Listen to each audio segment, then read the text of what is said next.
अब हम एक ओवरव्यू लेते हैं आइसोटोप्स का कि in all you should know कि 580 आइसोटोप है। वैसे तो आजकल बहुत ज़्यादा हो चुके हैं, 580 तो नहीं है हमारी, चूँकि बुक में 580 है तो हम इसको फॉलो करते हैं। 580 आइसोटोप्स हैं जिनमें से 300 जो हैं वो अनस्टेबल रेडियो एक्टिव और आर्टिफिशियल हैं, जबकि 280 जो है आउट ऑफ 580 वो नेचुरल हैं। तो इसकी फर्दर कैटेगरी अगर आप देखो तो 280 में से 240 जो हैं वो नॉन रेडियो एक्टिव और नेचुरल हैं, जबकि 280 में से 40 जो हैं वो रेडियो एक्टिव और नेचुरल हैं। अब इस 240 में एक फर्दर कैटेगरी है हमारी, वो ये है कि हम कहते हैं कि isotopes with odd atomic number and odd atomic mass are comparatively less abundant, while हम कहते हैं isotopes with even atomic number and even atomic mass are abundant, जिसकी एग्जांपल आपके सामने है। आप देखो 154 जो हैं ये वो आइसोटोप्स पाए जा रहे हैं जिनका एटॉमिक नंबर और एटॉमिक मास इवन होता है, जबकि 86 154 के मुकाबले में 86 लेसर है। Isotopes with odd atomic number and atomic mass, इनके एटॉमिक नंबर ऑड हैं और इनके इवन हैं। बताना ये है कि इवन एटॉमिक नंबर और इवन एटॉमिक मास वाले कंपैरेटिवली अबंडेंट हैं और ऑड एटॉमिक नंबर और एटॉमिक मास वाले कंपैरेटिवली लेस अबंडेंट हैं। Our next topic is isotopes. Iso mean same, iso mean same, tops mean place, same place. It means periodic table में they are kept in the same place. Why they are kept in the same place? Because they have same atomic number but different masses. Masses doesn't matter in the modern periodic table, आपको पता है definition.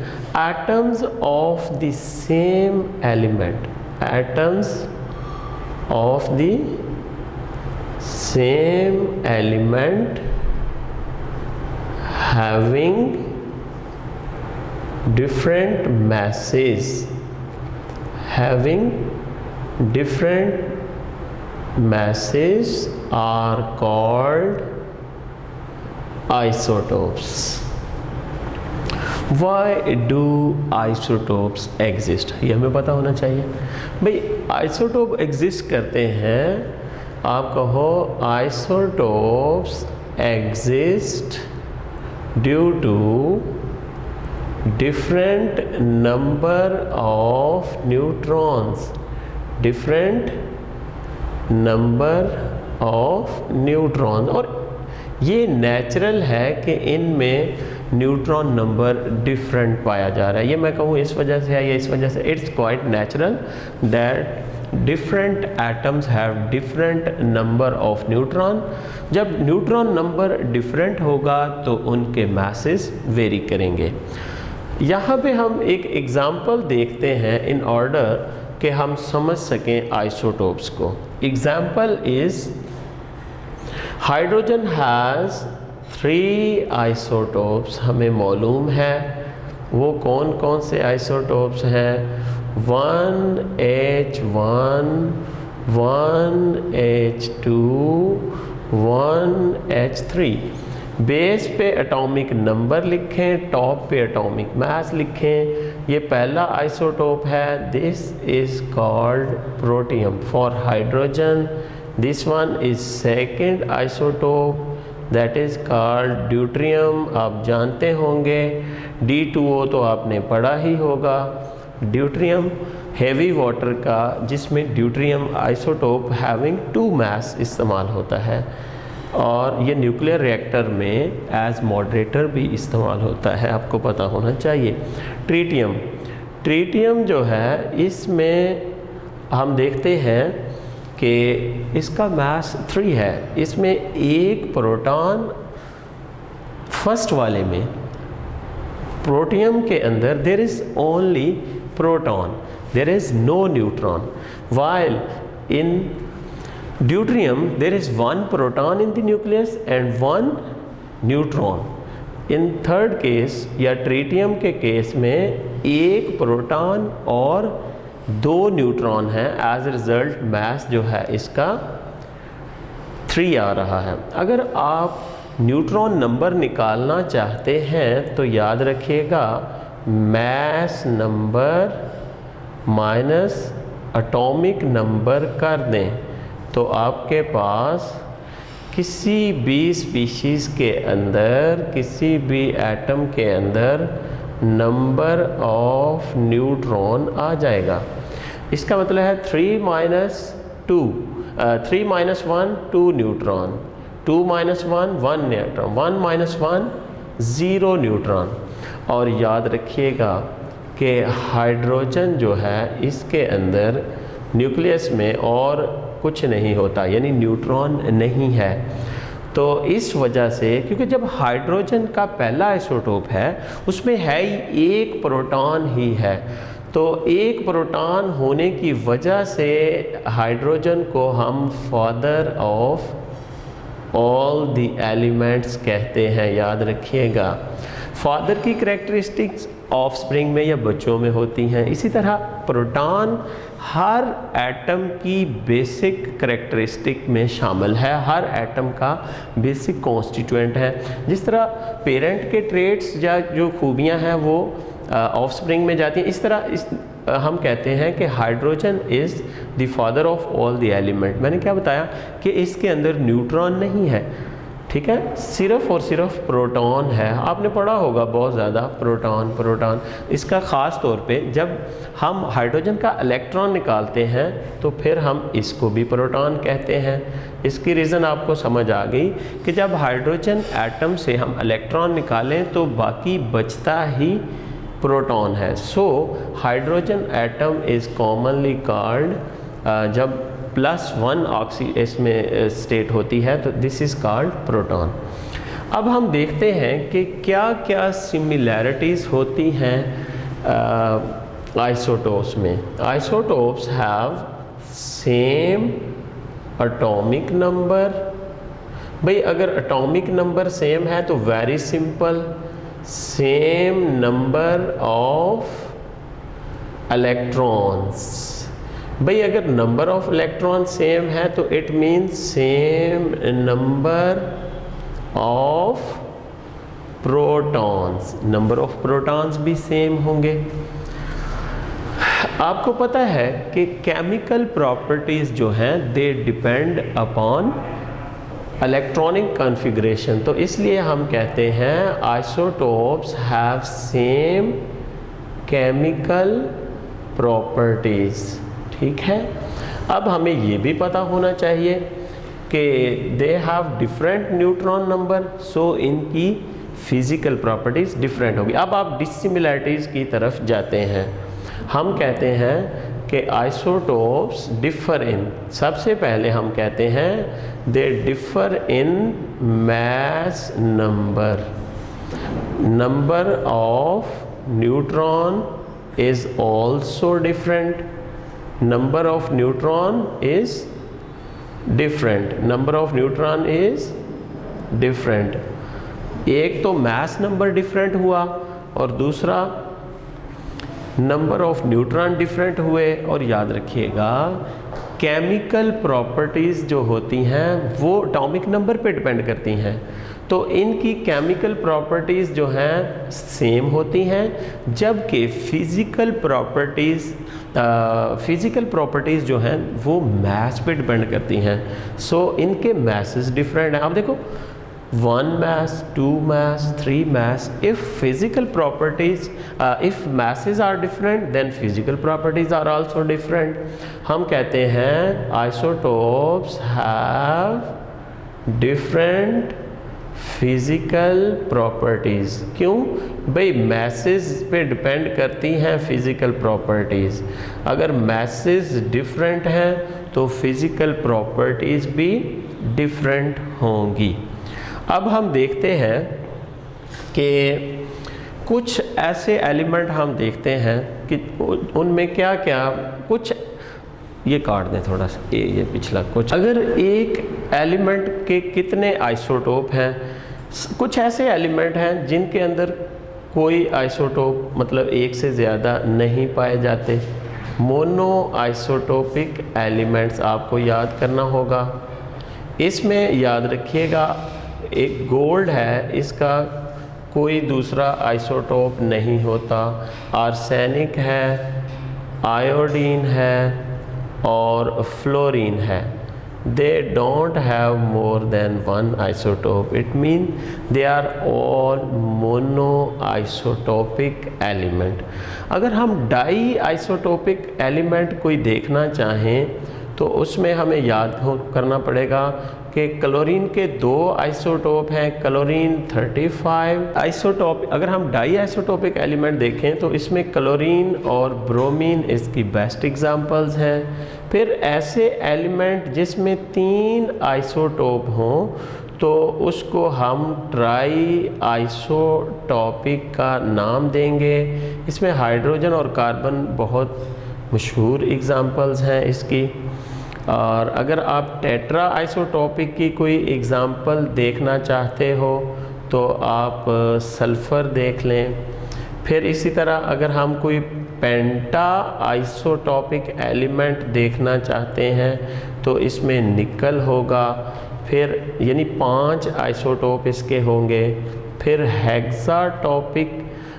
Hexa isotopic element अगर देखें तो उसमें आपका आएगा calcium और प्लेडियम आ जाएगा। अगर आप देखें कैडमियम या नोना आइसोटोपिक, अगर आप देखो नोना आइसोटोपिक तो इसमें हमारा कैडमियम आ जाएगा। और अगर हम देखें टिन जो है, टिन के 11 आइसोटोप हैं। याद रखिएगा आइसोटोप जो है वो नेचुरल की हम यहाँ पे बात कर रहे हैं, हम आर्टिफिशियल आइसोटोप की बात नहीं कर रहे। अगेन देख लीजिएगा, डाई आइसोटोपिक में क्लोरीन और ब्रोमीन, ट्राई आइसोटोपिक में हाइड्रोजन और कार्बन, टेट्रा आइसोटोपिक में सल्फ़र और पेंटा आइसोटोपिक में निकल, हेक्सा आइसोटोपिक में कैल्शियम और प्लेडियम, जबकि कैडमियम के 9 आइसोटोप हैं, टिन के 11 आइसोटोप हैं। ठीक है जी। आपसे पूछ सकता है विच ऑफ द फॉलोइंग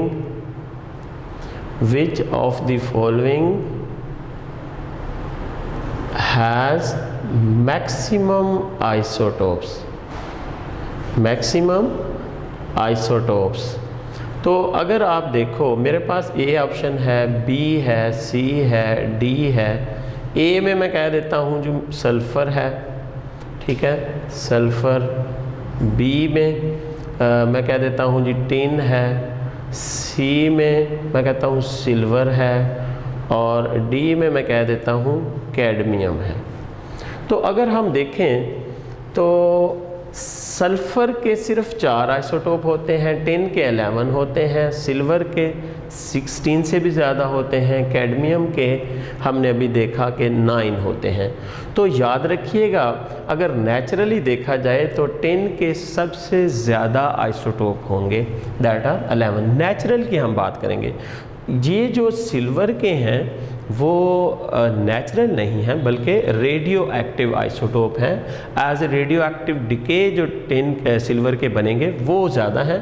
जब भी हम आइसोटोप की अबंडेंस की बात करेंगे या उनकी काउंट की बात करेंगे तो नेचुरल आइसोटोप की बात होगी।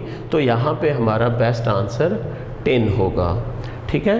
विच ऑफ द फॉलोइंग, एक और एमसीक्यूज देख लें ज़रा सरेदस्त। विच has only one isotope, तो ऑप्शन है मेरे पास ए, बी, सी और डी। मैं यहाँ पे कह देता हूँ मेरे पास आरम है, मेरे पास फ्लोरीन है, मेरे पास आयोडीन है, या फिर लास्ट ऑप्शन मैं कहता हूँ ऑल ऑफ दिस। तो यकीनन हम देखें आरम का भी एक ही आइसोटोप है, फ्लोरीन का भी एक ही आइसोटोप है और आयोडीन का भी एक ही आइसोटोप है, तो हमारा आंसर ऑल ऑफ दिस दुरुस्त होगा। Which has only one isotope, तो आंसर क्या है all of this. It means कि हमें पता होना चाहिए ऑरम, फ्लोरीन, आयोडीन और गोल्ड, ऑरम, फ्लोरीन और आयोडीन इन सब के एक एक आइसोटोप है। इसके अलावा हमें याद रखना होगा arsenic has also one isotope. अब हम कुछ इन स्पीशीज़ के बारे में पढ़ते हैं। What are isotopes, what are isobars, what are isotones and isoelectronic species। isotopes हम कहते हैं atoms of the same element, atoms of the same element having different masses। after that हम कहते हैं isobars, atoms having same mass, atoms having same mass are called isobars। इसके बाद हम देखते हैं isotones, atoms having same number of neutrons, atoms having same number of neutrons are called isotones। now isoelectronic species, isoelectronic species यानी इसमें atom ions दोनों शामिल हो सकते हैं। आप कहेंगे एटम्स और ions having same number of electrons. मैं इनकी एग्जांपल्स दे देता हूँ। अब आइसोबार्स में अगर आप देखो तो मेरे पास एक आइसोटोप है हाइड्रोजन का 1H3 और फिर इसके बाद मेरे पास एक हीलियम का आइसोटोप है 2H3। इनमें अगर आप देखो तो सेम मैस आ रहा है, मैस नंबर सेम आ रहा है। इस तरह अगर मेरे पास है कार्बन 14 और नाइट्रोजन 14 तो आप देखें कि दोनों के मैसेस सेम है, हालांकि इनके एटॉमिक नंबर डिफरेंट है। इट मीन्स कि एटम डिफरेंट हैं लेकिन मैस सेम है। They are called isobars. अब हम देखते हैं आइसोटोन्स यानी species having same number of neutron. मेरे पास है कार्बन 13 है जी, कार्बन 13 एंड नाइट्रोजन 14। अगर आप इसमें नंबर ऑफ न्यूट्रॉन निकालें, नंबर ऑफ न्यूट्रॉन निकालने का क्या फार्मूला है? Mass minus atomic number, atomic mass minus atomic number, तो आंसर क्या आ जाएगा 7। इसमें भी 7 न्यूट्रॉन है और 13 माइनस 6 इसमें भी 7 न्यूट्रॉन है। Species having same number of neutron are called isotones. मैं एक और एग्जांपल देता हूँ। मुझसे मेरे पास है जी सिलिकॉन है, फास्फोरस है और सल्फ़र है। Silicon atomic number 14, phosphorus 15, sulphur 16। मैं कहता हूँ जी सिलिकॉन का आइसोटोप 30 वाला है, फास्फोरस का 31 वाला है और सल्फ़र का 32 वाला आइसोटोप है। अगर मैं इनके एटॉमिक मैसेज से एटॉमिक नंबर को सब्ट्रैक्ट कर दूं तो मेरे पास नंबर ऑफ न्यूट्रॉन आ रहे हैं 30 minus 14, answer is 16। 31 minus 15, answer is 16. 32 minus 16, answer is 16. So isotones are those species that have same number of neutrons. सब के अंदर नंबर ऑफ न्यूट्रॉन 16 आ रहे हैं। अब हम देखते हैं जी isoelectronic species. The species atoms और ions having same number of electrons. Isoelectronic species की मैं चंद एक एग्जांपल देता हूँ। फर्ज करें जी मेरे पास है जी नियॉन है, मैं कहता हूँ जी मेरे पास फ्लोरीन भी है, मेरे पास ऑक्सीजन भी है, तो ये मैं इसको ए ग्रुप कह देता हूँ, ठीक है जी, -2। तो इसमें हमने देखना है क्या नंबर ऑफ़ इलेक्ट्रॉन सेम है। एक मैं बी ग्रुप बना देता हूँ। इसमें मेरे पास है जी सोडियम है, नियॉन है, सोडियम का +1 चार्ज है, मेरे पास मैग्नीशियम है प्लस एक मैं सी ग्रुप बनाता हूँ जी। इसमें मेरे पास पोटेशियम है, ठीक है जी, और इसके अलावा मेरे पास इसमें सल्फ़र है -2 और मेरे पास इसमें है कैल्शियम +2। अब हमने इसमें काउंट करना है क्या ये आइसो इलेक्ट्रॉनिक स्पीशीज़ हैं, किस तरह से हैं। देखिएगा जी नियॉन के अंदर इसका एटॉमिक नंबर 10 होता है, नंबर ऑफ़ इलेक्ट्रॉन 10 है नियॉन के अंदर। याद रखिएगा फ्लोरीन के अंदर 9 इलेक्ट्रॉन है, जब ये एक इलेक्ट्रॉन गेन कर लेता है तो 10 इलेक्ट्रॉन हो जाते हैं, और ऑक्सीजन के पास 8 इलेक्ट्रॉन अपने हैं और 2 इसने गेन किए हुए हैं, तो 10 इलेक्ट्रॉन हो गए जी। इसका मतलब ये हुआ कि नियॉन, फ्लोरीन और ऑक्सीजन इन तीनों के अंदर 10-10 इलेक्ट्रॉन ईच हैं। फिर अगर हम इस बी ग्रुप में चले जाएं तो बी ग्रुप में मेरे पास नियॉन है, सोडियम +1 है, मैग्नीशियम +2 है। नियॉन के अंदर 10 इलेक्ट्रॉन है, न्यूट्रल एटम है, जबकि सोडियम में 11 इलेक्ट्रॉन है। एक इलेक्ट्रॉन आप लूज़ करवा दो, Na पॉजिटिव बना दो तो 10 इलेक्ट्रॉन रह जाएंगे। इसी तरह मैग्नीशियम का 2 इलेक्ट्रॉन आप लूज़ करवाओ, 12 इलेक्ट्रॉन है, अगर 2 इलेक्ट्रॉन लूज़ हो जाएं तो इट विल हैव 10 इलेक्ट्रॉन्स। अगर आप सी ऑप्शन इसका देखें तो इसमें भी हम देखते हैं कि are they isoelectronic or not. हमें पता है atomic number of potassium is 19, तो 19 है, तो इसमें +1 यू मीन कि एक इलेक्ट्रॉन निकाल दें तो कितने इलेक्ट्रॉन बचते हैं, 18 इलेक्ट्रॉन। फिर इसी तरह आप सल्फ़र में देखो 16 इलेक्ट्रॉन इसके अपने हैं, 2 इलेक्ट्रॉन इसने गेन किए हुए हैं, तो इसमें भी 18 इलेक्ट्रॉन हो जाएंगे। फिर आप कैल्शियम पे देखो, कैल्शियम का एटॉमिक नंबर 20 है, इसके पास 20 अपने इलेक्ट्रॉन थे, लेकिन इसने चूँकि 2 इलेक्ट्रॉन लूज़ कर दिए हैं तो इसके पास भी 18 इलेक्ट्रॉन ही बच रहे हैं। All of these are isoelectronic species, A, B और इन सब के अंदर 10-10 इलेक्ट्रॉन है। ये हम एक MCQs देखते हैं, विच of the following is iso electronic species. हमने बताना है कि कौन से ग्रुप में नंबर ऑफ़ इलेक्ट्रॉन जो है वो बिल्कुल सेम है। इससे हमें बहुत हेल्प मिलेगी आइसो इलेक्ट्रॉनिक स्पीशीज़ पे। अगर कोई MCQs आता है तो आपको खुद कैलकुलेट करना आना चाहिए। देखिएगा नाइट्रोजन के एटॉमिक नंबर 7 है, इसके 7 इलेक्ट्रॉन है, 3 इसने गेन कर लिए तो कितने इलेक्ट्रॉन हो गए, 10। फ्लोरीन के एटॉमिक नंबर 9 है और 1 इलेक्ट्रॉन अगर ये गेन कर ले तो इसके पास कितने हो जाएंगे, 10।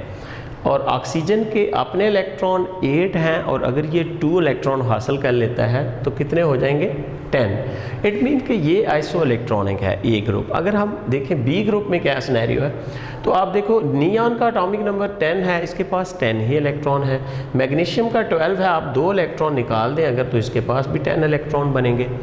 उसके बाद आप एल्यूमिनियम को देखो, इसका एटॉमिक नंबर 13 है, 3 इलेक्ट्रॉन आपने निकाले हुए हैं, तो ये भी आइसो इलेक्ट्रॉनिक स्पीशीज़ है। अब आप सी ऑप्शन देखो, सी में हमें पता है 15 एटॉमिक नंबर है फास्फोरस का, इसने 3 इलेक्ट्रॉन ले लिए तो इन ऑल कितने इलेक्ट्रॉन हो गए इसके पास, 18। और आर्गन में अगर आप देखो तो इसमें एटॉमिक नंबर इसका 18 है और इसमें 18 ही नंबर ऑफ इलेक्ट्रॉन है। फिर आप अगर देखो कैल्शियम, तो कैल्शियम का एटॉमिक नंबर कि 20 है, 2 इलेक्ट्रॉन अगर आप इसके निकाल दो तो बाकी 18 बचता है। तो हमारा जो ऑप्शन आएगा वो डी आएगा। इस MCQ को अच्छी तरह देखिएगा, इसमें आप खुद कैलकुलेट करेंगे तो आपको ये सारी चीज़ें बड़ी आसानी से याद हो जाएंगी। ये कुछ चंद मैंने एक डाटा दिया है हल्का सा, give relation with each other, इनका आपस में क्या रिलेशन है। ये 4 मैंने स्टेटमेंट्स दी हैं और आपने इनको बताना है whether they are isotopes, isotones, isobars or isoelectronic species. अगर हम देखें ए में है, इस 1H3 एंड HE3 दोनों का मास सेम है, तो मास सेम इस कार्बन 14 और नाइट्रोजन 14, अगर मासेस सेम हो, ये आपस में अगर देखें तो इनके मासेस सेम हैं, तो ऐसी स्पीशीज़ को हम क्या कहते हैं, आइसोबार्स। क्या बोलते हैं जी, आइसोबार। दूसरी स्टेटमेंट में अगर आप देखें मैसेस डिफरेंट हैं, कार्बन 12, 13, 14, तो यकीनन ये आपस में क्या हैं, they are isotopes to each other. फिर आप नेक्स्ट देखो, पोटेशियम, कैल्शियम +2, पोटेशियम +1, सल्फर -2, इन सब के अंदर देखें तो इलेक्ट्रॉन सेम आ रहे हैं। पोटेशियम के पास 19 इलेक्ट्रॉन है, इसने 1 इलेक्ट्रॉन लूज़ किया है तो इसके 18 इलेक्ट्रॉन रह गए हैं। कैल्शियम 20 में से 2 इलेक्ट्रॉन लूज़ किया, 18 रह गए हैं। सल्फ़र 16 और 2 गेन करने के बाद 18 है। अगर हम देखें तो these are isoelectronic species. D option पे आप जाओ अगर, तो इसमें sulphur 32, phosphorus 31 and silicon 30 isotope हैं। आप अगर इनमें नंबर ऑफ़ न्यूट्रॉन निकालें तो 32 - 16 आंसर 16, 31 - 15 आंसर 16, 30 - 14 आंसर 16। तो ये सब के सब जो हैं आपस में they are isotones to each other. This is how you can differentiate isotope, isotones, isobars and isoelectronic species. Mass spectrometry अभी हम डिस्कस करेंगे। It's a technique in which we measure the exact atomic masses, exact atomic masses of isotopes of an element. Exact atomic masses measure करते हैं and their relative abundance is also. Mass spectrometry is a technique in which we determine exact atomic masses of all the isotopes of an element. Okay? Principle क्या है? Principle इसमें ये है, सबसे पहले first the sample is volatilized, अगर gaseous form में है तो ठीक है, then ionized and then pass through electric and magnetic field and then pass through electric and magnetic field and then recorded on electrometer. Mass spectrum is the spectrum or software that we get in the form of data, that is called mass spectrum. Procedure में आप again देखें, first sample is volatilized, अगर तो solid form में है तो volatilize करना है हीट करके, otherwise volatilization नहीं होती। फिर इसके बाद बीम ऑफ इलेक्ट्रॉन से सैंपल को आयोनाइज किया जाता है and then is pass through electric field and magnetic field and then is thrown on electrometer. ये इसका प्रोसीजर है। What is vaporization? Sample is taken, it is heated. If it is solid, then it is heated and is converted into vaporization. Vapors. It is also called volatilization. You mean कि इसको volatile कर दें, vapors बना दें. Then the sample is ionized through a beam by the help of a beam of electron into ions. Ions making होती है और then it is passed through electric field 500 to 2000 volts current गुजार के plates लगी होती हैं electric field की, जिसमें इलेक्ट्रॉन ने जो आयन पैदा किए होते हैं उनको स्पीड अप किया जाता है, एंड देन इलेक्ट्रिक फील्ड के परपेंडिकुलर मैग्नेटिक फील्ड लगाया जाता है, and then the ions begin to revolve in magnetic field, and after that ions are thrown on electrometer and current is measured. Current is measured. What is current? Measurement of ions or movement of electron is called current. Then जो आपने sample लिया है उस that is compared with carbon 12 and data is edited. m over E is taken on x-axis, while relative abundance of ions, or you can say percentage, is taken on y-axis. We get peaks. If we get more than one peaks, it means that there are more than one isotopes. You mean number of peaks shows number of isotopes. Relative abundance you mean percentage, जो कि हम y axis पे लेते हैं. Height of peak shows the relative abundance or percentage of an isotope. If an isotope has high peak, it means इसकी percentage ज़्यादा है, और अगर किसी isotope की peak small है तो it means कि इसकी percentage कम है. सबसे पहले अगर हम प्रोसीजर को फ्लो शीट डायग्राम से हम देखें अगर, तो सैंपल लिया, हमने सैंपल को इंसर्ट किया और यहाँ पे बीम ऑफ इलेक्ट्रॉन जो है सैंपल की आयनाइजेशन कर रही है. Ionization is done by the help of beam of electron. Then जो आपके आयंस बनेंगे वो यहाँ पे पॉजिटिवली चार्ज आयन होंगे, वो यहाँ मूव करेंगे. पॉजिटिवली चार्ज आयन को हम स्पीडीली मूव अप कराने के लिए यहाँ इलेक्ट्रिक फील्ड इस्तेमाल करते हैं. ये इलेक्ट्रिक फील्ड की पॉजिटिव प्लेट है और ये नेगेटिव प्लेट है, तो यकीनन positively charge ion speed up होंगे in the presence of electric field. In the meantime हम इसके परपेंडिकुलर मैग्नेटिक फील्ड भी अप्लाई करते हैं. जब आयंस मैग्नेटिक फील्ड से गुजरते हैं तो दे बिगिन टू रिवॉल्व, तो वो रिवॉल्व करना शुरू कर देते हैं. अब उनका रेडियस क्या होगा, इसके लिए हमारे पास एक फॉर्मूला हमने निकाला हुआ है.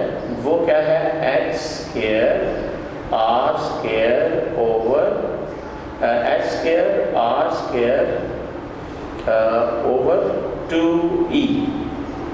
This is mass over charge ratio of an ion.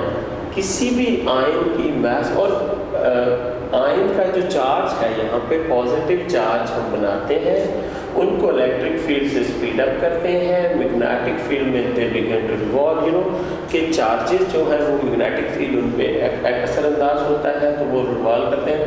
Now we are to throw them on electrometer. Electrometer पे जब ये जाएंगे तो they will measure the magnitude of current. How much current is produced, it will show the abundance of that isotope. अगर ज़्यादा current यहाँ पे पास होगा, ज़्यादा करंट शो होगा, तो इट मीन कि उस किस्म के ख़ास किस्म के आयन की अबंडेंस ज़्यादा है. और अगर कम करंट शो हो रहा है तो इसका मतलब है कि इन आयन्स की तादाद या परसेंटेज जो है वो कम होगी. अब हमने मेन जो देखना है यहाँ पे, what is H? What is H? H is magnitude of magnetic field. What is R? R is radius of curvature of revolving ion, positive ion. E is the electric magnitude of electric field. E is the magnitude of electric field, where you know m is the mass of ion or E is the charge of the ion. हम electric field और magnetic field को change करके deflection को change कर सकते हैं। हम अगर H को बढ़ाएंगे तो R कम होगा। इट मीन्स कि H और R का आपस में जो रिलेशन होगा वो इन्वर्स होगा। ओके जी, अब हम इसमें मेन देखेंगे कि डिफ्लेक्शन और एक्सेलरेशन एंड डिफ्लेक्शन का क्या रिलेशनशिप है। हमें ये पता होना चाहिए कि अगर इलेक्ट्रिक फील्ड की मिकदार हम ज़्यादा रखेंगे, इलेक्ट्रिक फील्ड हाई होगा तो इलेक्ट्रॉन ज़्यादा स्पीडीली आएंगे।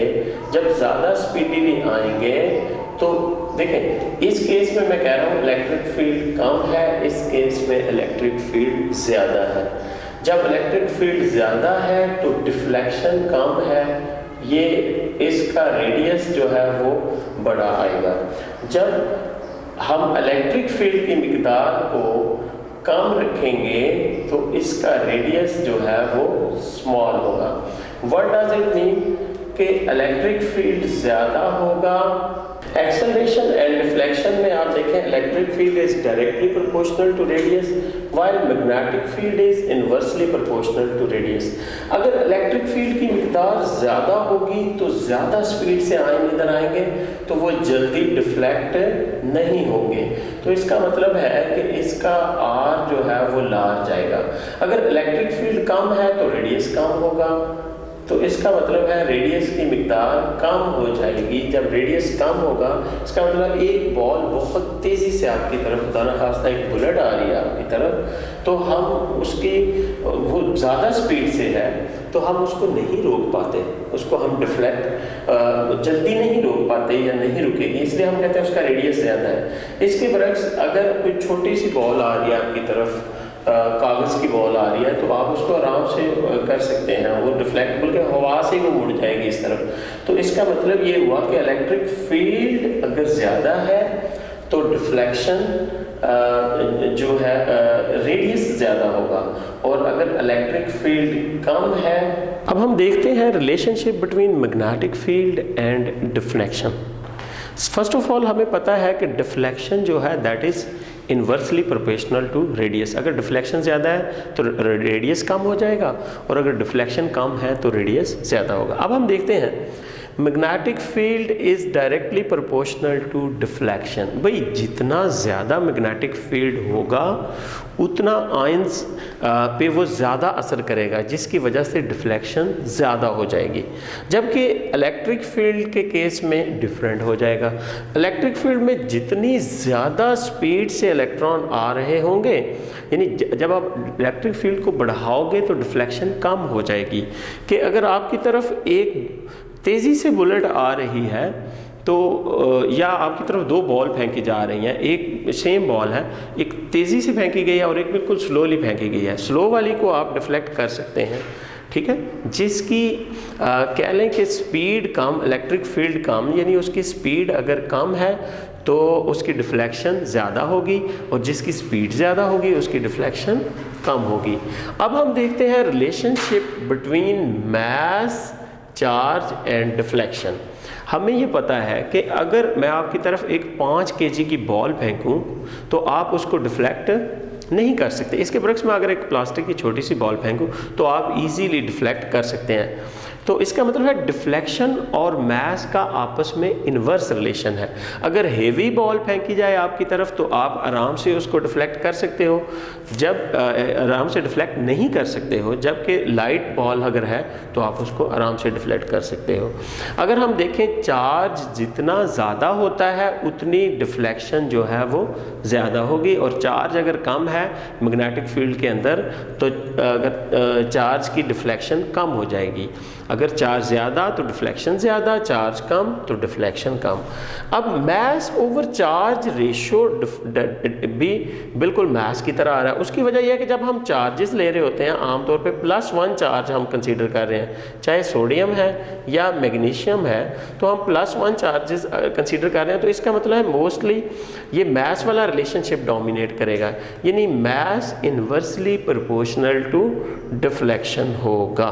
मेंशन आइदर करेक्ट और रॉन्ग स्टेटमेंट, अभी हमने पढ़ा, तो हम इन स्टेटमेंट को देखते हैं हमने क्या सीखा इनमें से। Strength of magnetic field is directly related to deflection, ये हमने पढ़ा था अभी कि मैग्नेटिक फील्ड जो है that is directly proportional to deflection. हमें पता है जितना ज़्यादा मैग्नेटिक फील्ड होगा उतना ज़्यादा आयन पे असर करेगा, तो ये स्टेटमेंट जो है ये दुरुस्त है। Mass of ion is inversely related to deflection, ये भी बिल्कुल दुरुस्त है, हमने भी पढ़ा है mass is inversely proportional to deflection, ये स्टेटमेंट भी ठीक है। Charge of ion is directly related to deflection, ये भी दुरुस्त है। जितना चार्ज ज़्यादा होगा मैग्नेटिक फील्ड में, उसकी डिफ्लेक्शन भी उतनी ही ज़्यादा होगी। हम यूँ कह सकते हैं charge is directly proportional to deflection.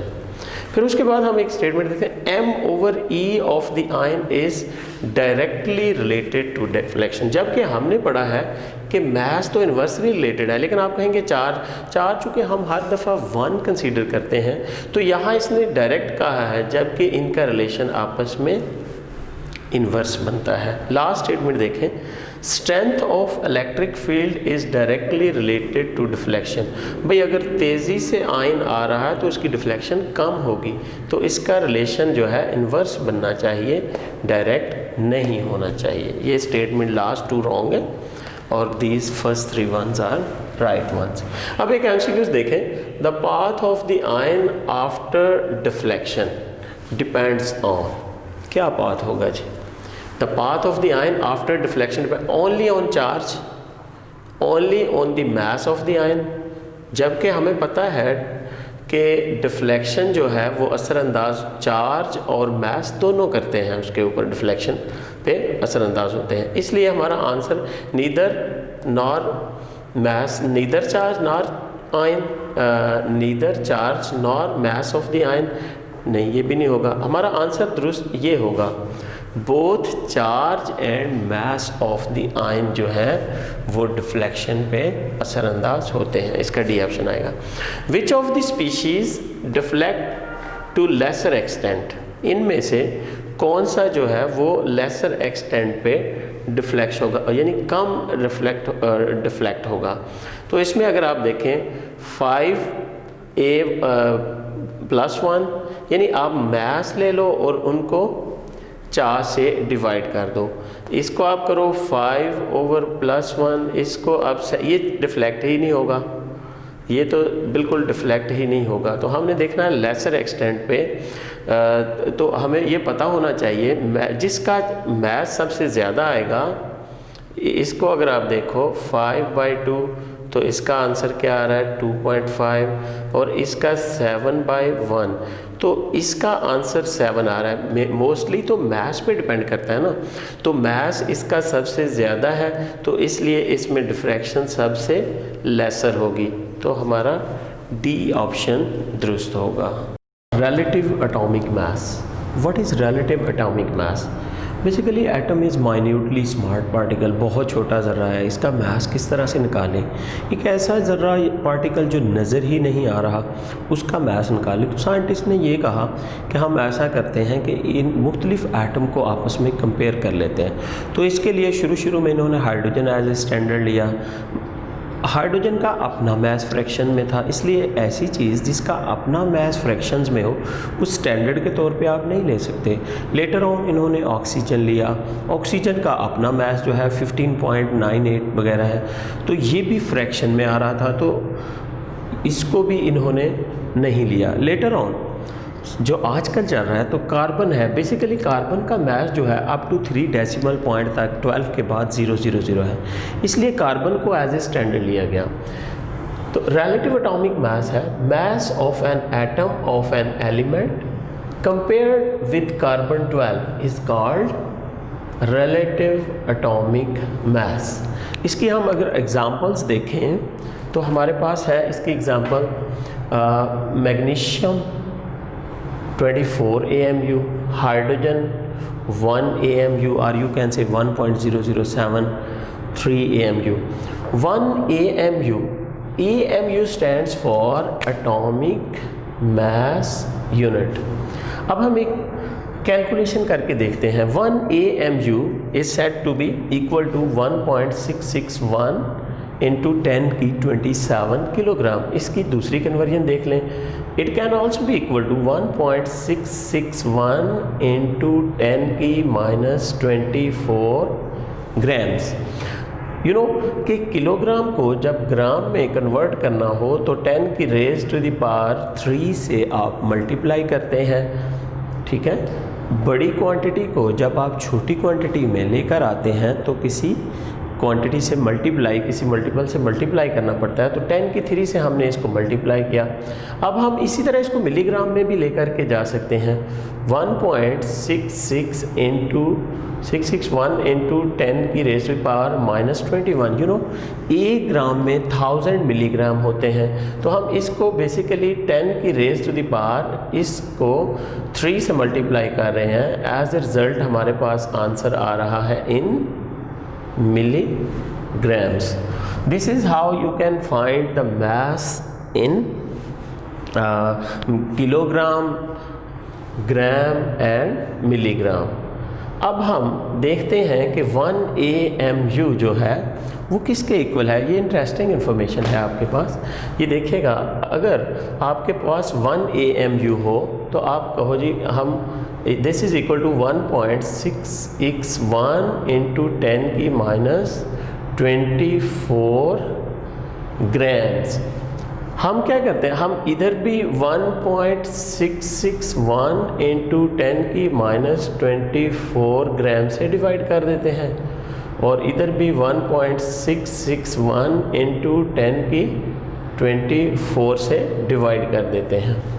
Divide करने पर ये कैंसिल हो जाएगा और यहाँ पे हमारे पास क्या बचेगा, बचेगा क्या आपके पास, ये बचेगा आपके पास 1/1.661 इंटू 10 की -24 इज इक्वल टू 1 ग्राम। अगर आप इसका आंसर निकालें, डिवाइड करें 1 डिवाइड बाय दिस क्वांटिटी तो आपके पास बड़ी इंटरेस्टिंग मालूमात आएगी। 6.02 इंटू 10 की 23 इज इक्वल टू है 1 ग्राम।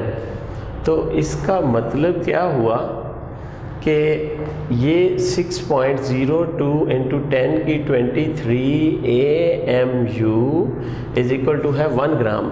यानी कि यूँ कह लें कि 1 ग्राम इज इक्वल टू है एवोगैड्रोज नंबर ऑफ AMU। अब हम अगर इसकी फर्दर एग्जांपल देखें, रिलेटिव एटॉमिक मास, अगर आपके पास कोई एटम है तो उसके लिए आप रिलेटिव एटॉमिक मास लिखते हैं। मसलन कार्बन का रिलेटिव एटॉमिक मास 12 ग्राम है, ऑक्सीजन का रिलेटिव एटॉमिक मास 16 ग्राम है। रिलेटिव मॉलिक्यूलर मास जैसा कि नाम से ज़ाहिर है, it is used for molecules. आपको मैं कहता हूँ जी relative molecular mass of water, तो आप कहेंगे जी 18 gram. Relative molecular mass for CO2 तो आप लिखेंगे 44 ग्राम्स। अब relative formula mass, this term is used for ionic compounds. Relative formula mass में मैं लिखता हूँ NaCl। यू नो कि Na का मास है 23 और क्लोरीन का मास है 35.5, इन ऑल 58.5। लाइकवाइज मैं लिखता हूँ क्लोरीन पोटेशियम हाइड्रोक्साइड का mass, this is also relative formula mass. तो आप इसको काउंट कर लें जी, पोटेशियम का मास है 39 और 17 मास है OH का। इन ऑल 39 + 16 अगर आप करो तो 56 AMU ये सारा मैस AMU में आना चाहिए, सॉरी फॉर दैट, ग्राम में नहीं बल्कि AMU। जब हम रिलेटिव एटॉमिक मास की बात करें तो ये हमारे पास AMU में आना चाहिए, AMU एटॉमिक मास यूनिट। उसके बाद हमसे एक प्रूफ वो मांग रहा है, कहता है जी prove that 1 mole of hydrogen is equal to है 1 ग्राम। हम इसको प्रूव करना चाहते हैं। हमें ये पता है कि 1 hydrogen atom is equal to है 1 AMU। ये हमें पता है कि 1 hydrogen atom is equal to है 1 AMU। हम क्या करें, हम कहते हैं जी इधर हम 10 से मल्टीप्लाई कर देते हैं, 10 मल्टीप्लाई कर दिया, 10 hydrogen atom is equal to है 10 AMU। I just multiply it with 10। अब मैं इधर अगर मल्टीप्लाई कर दूँ 6.02 इंटू 10 की 23 एटम, तो इधर भी मुझे मल्टीप्लाई इस साइड पे और इस साइड पे, इसको आप छोड़ दें आप, इसको इधर भी मैं 6.02 इंटू 10 की 23 AMU मल्टीप्लाई कर दिया जी। आपको पता है कि 6.02 इंटू 10 की 23 H atom is equal to है, यार इसमें मुझे H एटम लिखना चाहिए, इज इक्वल टू है 6.02 इंटू 10 की 23 AMU। भाई 6.02 इंटू 10 की 23 H एटम किसके इक्वल होता है? 1 मोल। किसके? 1 मोल के। 6.02 इंटू 10 की 23 इज इक्वल टू है 1 mole of H is equal to है, हमने अभी ये प्रूव किया था कि 6.02 इंटू 10 की 23 इज इक्वल टू है 1 ग्राम के, दिस वन। हम अगर इसकी जगह 1 पुट कर दें, इस सारे की जगह साथ, ये अगर ये देखें 6.02 इंटू 10 की 23 इन ऑल, ये वाली क्वांटिटी इज इक्वल टू है 1 ग्राम के। तो क्या मैं इसको 1 ग्राम लिख सकता हूँ? This is how you can prove कि 1 mole of H is equal to है 1 ग्राम। इसी तरह आप ऑक्सीजन को भी प्रूव कर सकते हो। अब हम प्रूव करने जा रहे हैं, prove that 1 mole of oxygen molecule is equal to है 32 ग्राम।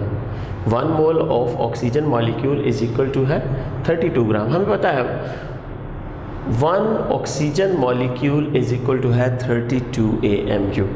लाइकवाइज जिस तरह हमने पिछली इक्वेशन में किया था, भाई इक्वेशन है इधर और इधर आप इक्वली डील कर सकते हैं, 10 से मल्टीप्लाई कर सकते हैं, इधर भी 10 से कर सकते हैं। हम क्या करते हैं, हम कहते हैं जी हम इधर मल्टीप्लाई करते हैं इस साइड को 6.02 इंटू 10 की 23 ओके मॉलिक्यूल ऑक्सीजन मॉलिक्यूल, और इधर भी मैं मल्टीप्लाई करता हूँ इसी क्वांटिटी से 0 इंटू 10 की 23 मल्टीप्लाइड बाय 32, यानी इसको मल्टीप्लाई किया है 32 AMU। अब हमें पता है कि ये वाली क्वांटिटी जो है 6.02 इंटू 10 की 23 ये किस चीज़ के इक्वल होता है? 1 mole of oxygen, 1 mole of oxygen molecule. अच्छा, ये 6.02 इंटू 10 की 23 AMU ये दोनों मिलके किसके इक्वल होते हैं? आप इस इक्वेशन में देख सकते हैं 6.02 इंटू 10 की 23 AMU इज इक्वल टू है 1 ग्राम के।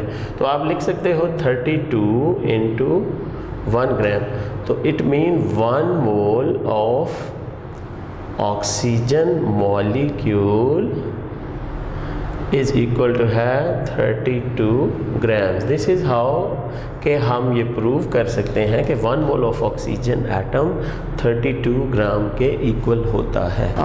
Relative mass of the given species, आपने इन स्पीशीज़ में जिसमें मॉलिक्यूल हो सकते हैं या आयनिक कंपाउंड हो सकते हैं या इक्विवेलेंट कंपाउंड हो सकते हैं, इनके हमने रिलेटिव मासेस फाइंड करने हैं, ये हमें करने आने चाहिए। फर्स्ट ऑप्शन है मास, रिलेटिव मास ऑफ HNO3। हमें पता है हाइड्रोजन का मास 1 है, नाइट्रोजन का मास 14 है, ऑक्सीजन 3 टाइम है, तो इसका टोटल मास कितना बनेगा 48 + 14 + 1, तो ऑब्वियसली ये बन रहा है 63 ग्राम्स। अब हमने सल्फ्यूरिक एसिड का मास मालूम करना है। कि 2 हाइड्रोजन 1 × 2 प्लस सल्फ़र का मास है प्लस 4 टाइम ऑक्सीजन है, 64 + 32 90, 6 + 2 इन ऑल 98 ग्राम्स हो जाएगा। अब हमने ग्लूकोज का मास निकालना है, तो ग्लूकोज के अंदर 6 कार्बन एटम है, 12 × 6 plus hydrogen is 12 time 1 × 12 plus oxygen mass 16 × 6 time, तो ये बनता है आपका 72 + 12 + 96 इन ऑल 180 ग्राम्स। अब हमने सल्फ़र का मास लिखना है, ये कि एटॉमिक मास है, ये हमें पता है। सल्फ़र का एटॉमिक मास कितना होता है 32 AMU। रिलेटिव एटॉमिक मास हम लिख रहे हैं, तो हमें 63 AMU, 98 AMU और 180 AMU लिखना चाहिए। इस तरह OH का मास जो है 16 + 1 4 हाइड्रोजन, तो 17 AMU होगा। फिर HCl का मास निकालें जी, 1 प्लस क्लोरीन का 35.5, यू विल गेट 36.5 AMU। इस तरह कार्बोनिक एसिड के मास कि इसमें 2 हाइड्रोजन हैं, 2 हाइड्रोजन का मास 2 होगा, कार्बन का मास +3 ऑक्सीजन है, तो इन ऑल इसका मास कितना बन रहा है 48 + 12 60 + 2 62 AMU। कैल्शियम कार्बोनेट, कैल्शियम का मास आपको पता है 40 है, कार्बन का 12 है, ऑक्सीजन 3 टाइम्स है, तो इन ऑल ये बनेगा 48 + 12, ये हो जाएगा 60 और +40 100 AMU। नेक्स्ट आपका सिल्वर क्लोराइड का मास है। सिल्वर का आपको पता होना चाहिए, सिल्वर का मास 108 है, क्लोरीन का मास 35.5 है, इन ऑल ये 143.5 AMU होगा। ये तो एक कैलकुलेशन थी जो आपको आनी चाहिए और इसको आप रिपीट कीजिएगा ताकि आपको पेपर के अंदर MCQ सॉल्व करते हुए बहुत ज़्यादा टाइम ना लगे। फिर है relative formula mass of CaHCO3 162 204 168 160। हम कैलकुलेट कर लेते हैं इसको। हमारा फार्मूला है CaHCO3 2 times calcium hydrogen carbonate. Calcium का मास कितना है जी 40 है, हाइड्रोजन 2 से मल्टीप्लाई हो रहा है, तो 2 हाइड्रोजन का मास 2 होगा, फिर 2 कार्बन होंगे ना, कार्बन 2 से मल्टीप्लाई हो रहा है तो 24, और ऑक्सीजन कितने होंगे 3 2 6, और ऑक्सीजन का मास 16 × 6। आपको पता है 40 + 2 + 24 + 96। आप हम इन सब को ऐड अगर कर दें तो 96 + 24 120 + 2 122 एंड 40 162 है हमारा ऑप्शन। बिल्कुल ए ऑप्शन हमारा दुरुस्त होगा। दूसरा आपको पता होना चाहिए क्योंकि ये एक आयनिक कंपाउंड है कैल्शियम हाइड्रोजन कार्बोनेट, तो इसके लिए हम फॉर्मूला मास की टर्म इस्तेमाल करेंगे। अब यहाँ पे you are to take the best possible answer for each statement. आप कोई आंसर यहाँ से सिलेक्ट करेंगे। हमारी पहली स्टेटमेंट है the mass of water is called, the mass of sulphuric acid is called, the mass of calcium carbonate is called, the mass of NaCl is called, the mass of CO2 is called, the mass of sodium atom is called. Basically हमें पता होना चाहिए कि given species हमारे पास कोई atom है तो हम उसको रिलेटिव एटॉमिक मास कहते हैं। अगर गिवन स्पीशीज कोई मॉलिक्यूल है तो हम उसको रिलेटिव मॉलिक्यूलर मास या रिलेटिव मॉलिक्यूलर मास कहते हैं। और अगर हमारे पास कोई आयनिक कंपाउंड हो तो हम उसको रिलेटिव फॉर्मूला मास की टर्म देते हैं।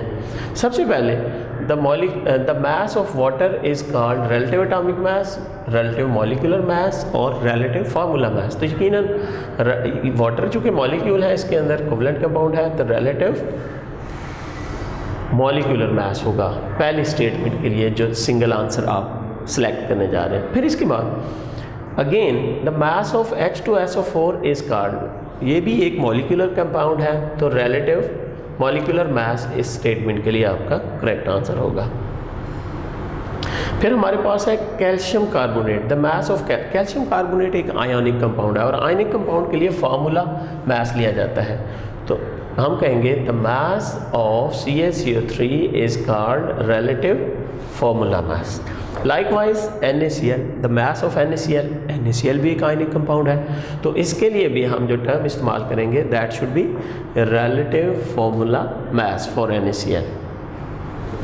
नेक्स्ट है the mass of CO2 is called, CO2 molecular compound है तो इसका हम कहेंगे रिलेटिव मॉलिक्यूलर मास।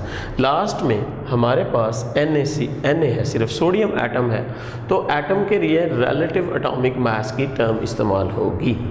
बात याद रखिएगा हमेशा, नीचे कुछ एक स्टेटमेंट है जिसके सामने मैंने आंसर भी लिखा हुआ है।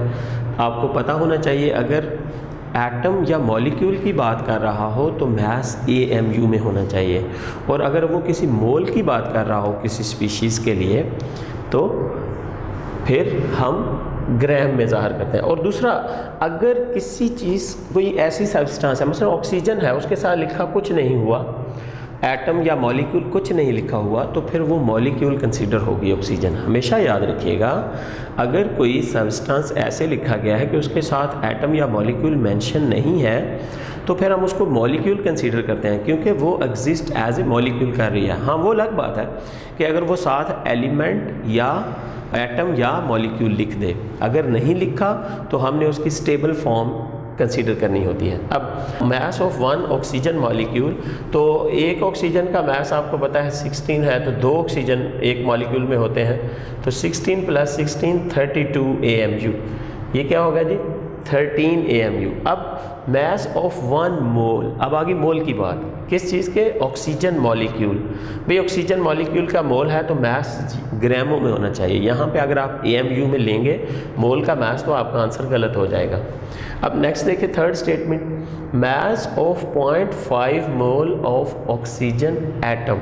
एटम की बात की है ना जी, लेकिन बात 0.5 मोल है। जब मोल की बात आ गई तो मास ग्रामों में चला जाता है, तो 8 ग्राम। यू नो कि ऑक्सीजन का 1 मोल 16 ग्राम होता है 1 मोल, तो 0.5 मोल जो है वो 8 ग्राम का होगा।